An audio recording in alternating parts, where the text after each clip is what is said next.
JD Vance, Estados Unidos não estão em guerra com o Irã, mas contra a ameaça nuclear. O vice-presidente JD Vance esclarece a posição dos Estados Unidos sobre o programa nuclear do Irã e ações militares. And joining me now is Vice President J.D. Vance. Vice President Vance, welcome back to Meet the Press. Thank you, Kristen. Great to be with you. Thank you for being here on a monumental Sunday. My first question, Mr. Vice President, is the United States now at war with Iran? No, Kristen, we're not at war with Iran. We're at war with Iran's nuclear program. And let me just say, Kristen, that we're incredibly grateful and proud of the American Air Force pilots who did an incredible job last night. The operation was really extraordinary. These guys flew from Missouri. They didn't land a single time. They dropped 30,000-pound bombs on a target the size of a washing machine and then got back home safely without ever landing in the Middle East or ever stopping other than to briefly refuel. And of course, they did that in the air. So it's really an incredible operation, a testament to the power of American military. And I think what shows what can happen when you have that great American military in the hands of capable presidential leadership. What we did is we destroyed the Iranian nuclear program. I think we set that program back substantially, and we did it without endangering the lives of the American pilots. That's an incredible thing, and I think we all should be proud. Whatever our politics, we should be proud of what these guys accomplished. A very, very high-impact mission under a lot of pressure. Mr. Vice President, let's talk about what happens next. President Trump posted on social media, quote, any retaliation by Iran will be met with force greater than what was witnessed tonight. If Iran retaliates against the U.S., as it is threatening, what will the United States response be? Well, Krista, that's ultimately going to be the president's decision. But what we've said to the Iranians is we do not want war with Iran. We actually want peace. But we want peace in the context of them not having a nuclear weapons program. And that's exactly what the president accomplished last night. I really think there are two big questions for the Iranians here. Are they going to attack American troops, or are they going to continue with their nuclear weapons program? And if they leave American troops out of it and they decide to give up their nuclear weapons program once and for all, then I think the president has been very clear. We can have a good relationship with the Iranians. We can have a peaceful situation in that region of the world. We have to step back a little bit, Kristen, and remind ourselves that we negotiated aggressively with the Iranians to try to find a peaceful settlement to this conflict. It was only when the president decided that the Iranians were not negotiating in good faith that he took this action. He didn't take it lightly, but I actually think it provides an opportunity to reset this relationship, reset these negotiations, and get us in a place where Iran can decide not to be a threat to its neighbors, not to be a threat to the United States. And if they're willing to do that, the United States is all ears. Well, let's talk about the possibility of negotiations. I mean, the Iranian foreign minister responded to the strikes this morning saying Israel and the U.S. have, quote, blown up diplomacy. Mr. Vice President, is there any real hope for diplomacy, or is diplomacy dead at this point? Well, I think the foreign minister is exactly wrong. We didn't blow up diplomacy. We only took this action, Kristen, when it was clear, as the president said, that the Iranians were tapping us along. I think it's important for the American people to appreciate here that if you go back to March of this year, we had the entire administration engaged in this diplomatic effort. And frankly, in March of this year, we had some optimism. How do we get from there to now? And the answer is we felt very strongly that the Iranians were stonewalling us. They weren't taking this seriously. They were trying to draw this process out as long as possible so that they could rebuild their nuclear weapons program without the threat of American action. We had a limited window in which we could take out this Fordo nuclear facility in particular. The president decided to take it, but we didn't blow up the diplomacy. The diplomacy never was given a real chance by the Iranians. And our hope, Kristen, as the president said repeatedly, is that this maybe can reset here. The Iranians have a choice. They can go down the path of peace, or they can go down the path of this ridiculous brinksmanship, of funding terrorism, of trying to build a nuclear weapon, and that's just not something the United States can accept. I want to say something, Kristen, just to the Iranian leadership. Look, they have tried to build a nuclear weapons program. That program is now destroyed. They tried to build a conventional missile program to attack neighbors in the region. That missile program has shown to be a failure. They have funded terrorism aggressively in the region, and now most of their terrorism proxies are destroyed. The Iranians are clearly not very good at war. Perhaps they should follow President Trump's lead and give peace a chance. If they're serious about it, I guarantee you the President of the United States is too. So has the administration received any messages from the Iranians since the attack overnight? Well, Kristen, I think as we sit here, it's been about 12 hours since what happened last night.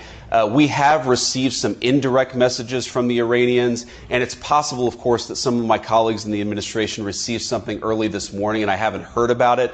But look, our expectation is we're going to learn a lot about what the Iranians want to do, how they want to proceed over the next 24 hours. Again, I just can't be clear enough here. The president has said he wants now to engage in a diplomatic process, but if the Iranians are not going to play ball here, they didn't leave us many options as it pertains to last night, and they won't leave us many options in the future. If Iran disrupts shipping in the Strait of Hormuz, which of course handles about a quarter of the world's oil trade, would that be a red line for the United States, Mr. Vice President?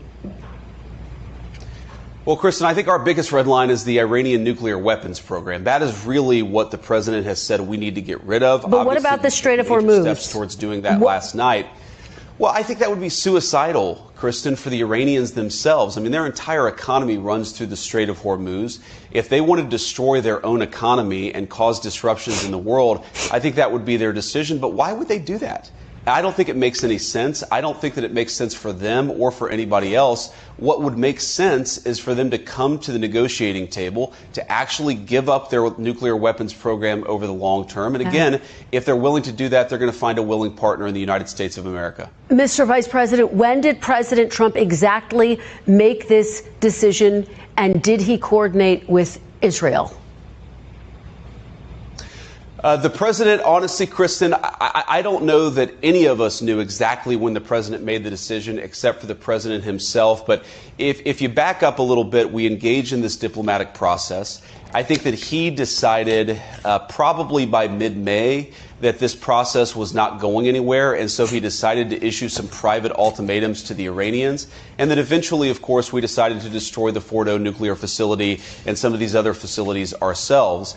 I think one of the things that you saw from the president's team, and I really am proud of all of our guys at the senior team, is an operation of this magnitude, multiple B-2s, 14 30,000-pound bombs, and even an hour after the attack, the entire media, some of our enemies all over the world, they had no idea this was happening. And that's because you had a coherent team that was aligned behind the president's vision. There weren't any leaks. I think that made our troops safer as they carried out this mission.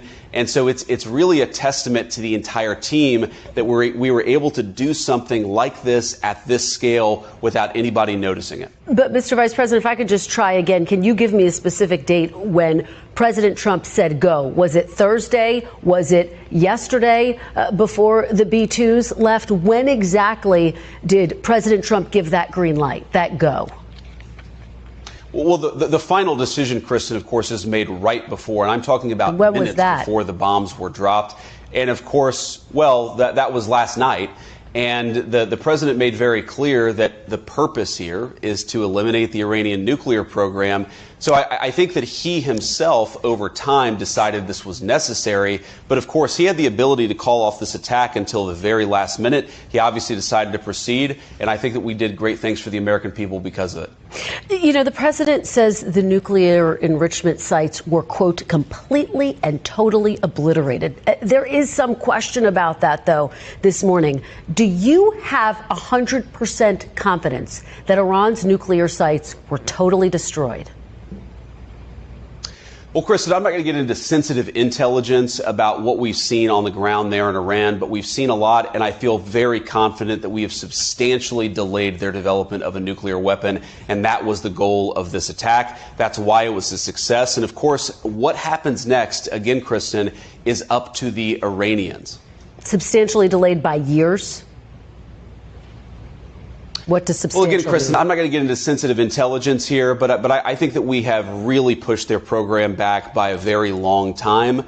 I think that it's going to be many, many years before the Iranians are able to develop a nuclear weapon. But again, our goal is that they're never able to develop a nuclear weapons program, and that is a conversation that we're going to have with the Iranians and also with our allies in the region. So Iran, again, has said that it would retaliate if the U.S. got involved. There are some 40,000 American troops in the Middle East. The Pentagon is on high alert. Is the U.S. bracing for Iran to target American troops in the region? We're, of course, Kristen, doing everything that we can to keep our people safe. I think that we're prepared in the event that the Iranians do retaliate. But my message to the Iranians is it would be the stupidest thing in the world if they did. If you look at what happened last night, we had an incredibly targeted, precise, surgical strike on the nuclear facilities that are the target of the American operation. Our national interest is for Iran to not get a nuclear weapon.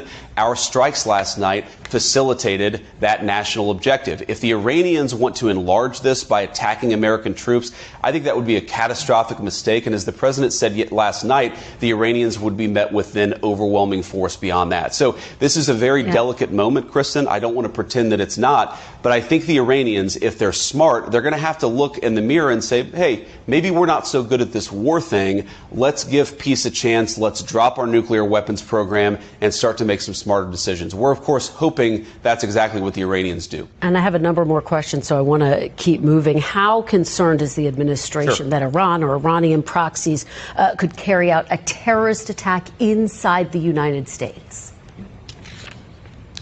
Well, unfortunately, Kristen, we know that a lot of people who we don't have full accounting of were let in over the last 4 years under the Biden administration. We know that some of those people were on terrorism watch lists. We feel very confident in our FBI and law enforcement that we're on top of this situation. But yeah, we're looking at this very closely. We're doing everything that we can to keep our people safe. And this is one of the reasons why border security is national security, is if you let a bunch of crazy people into your country, those crazy people can eventually take action. We're going to do everything that we can to make sure that doesn't happen and to keep Americans safe. Mr. Vice President, can you rule out that getting involved in this conflict won't eventually lead to U.S. boots on the ground? Well, the president's been very clear, Kristen. We have no interest in a protracted conflict. We have no interest in boots on the ground. The president has actually been one of the fiercest critics of 25 years of failed foreign policy in the Middle East, which is why he did what he did. A very precise, a very surgical strike tailored to an American national interest. And that national interest is Iran cannot have a nuclear weapon. It would be a disaster for us and for our allies in the region. So I don't fear that this is going to become a protracted conflict, because I think that we have a president who knows what's in America's interest and is willing to do the things necessary to accomplish that interest. As you know, after an Iranian missile struck a hospital in Israel this week, Israel's defense minister said the Ayatollah, quote, can no longer be allowed to exist. Does the United States support Israel killing Iran's leader? Well, look, that's up to the Israelis, but our view has been very clear that we don't want a regime change. We do not want to protract this or build this out any more than it's already been built out. We want to end their nuclear program, and then we want to talk to the Iranians about a long-term settlement here. We believe very strongly that there are two pathways. There's a pathway where Iran continues to fund terrorism, continues to try to build a nuclear program, attacks American troops. That's the bad pathway for Iran, and it will be met with overwhelming force. There's another pathway on the table here. There's a pathway where Iran integrates itself into the international community, stops funding terrorism, and stops trying to pursue a nuclear weapon. This is a reset. This is an opportunity for the Iranians to take the smart path. We certainly hope that they will. Couple more questions, and we're almost out of time. Director of National Intelligence Tulsi Gabbard said in March that, quote, Iran is not building a nuclear weapon. Democratic Senator Mark Warner, the vice chair of the Intelligence Committee, said he was briefed on Monday that, quote, the intelligence hasn't changed. So why launch this strike now? Has the intelligence changed, Mr. Vice President? Well, a couple of things about that, Kristen. So what Tulsi said back in March is that Iran was producing highly enriched uranium that was only consistent with them wanting to build a nuclear weapon.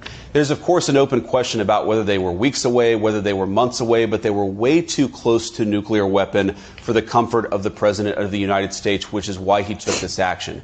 Now, there's another element here, too, Kristen, which is that we had a narrow window of opportunity. We might not have been able to carry out this attack 6 months down the road. And so when you recognize, on the one hand, the Iranians are trying to get a nuclear weapon, and on the other hand, we have a narrow window in which we can set that program back a very long time, it would have been irresponsible, I think, for the president not to take the action that he did, which is why Fordo was destroyed last night. And just to be very clear, did the president say go based on U.S. intelligence or Israeli intelligence?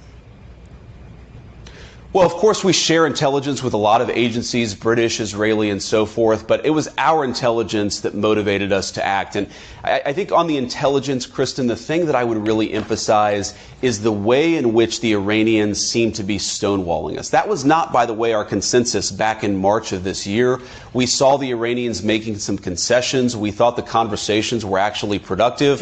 By mid-May, everybody in our intelligence community and the president's senior team looked at ourselves and said, the Iranians are not being serious. They're no longer making concessions. They're no longer actually responding to some of the offers that we're making. If you believe, as we did, that the Iranians are rushing towards a nuclear weapons program while simultaneously refusing to negotiate, how could we do anything but take serious action against this program? Do you and President Trump trust the U.S. intelligence community and its assessments?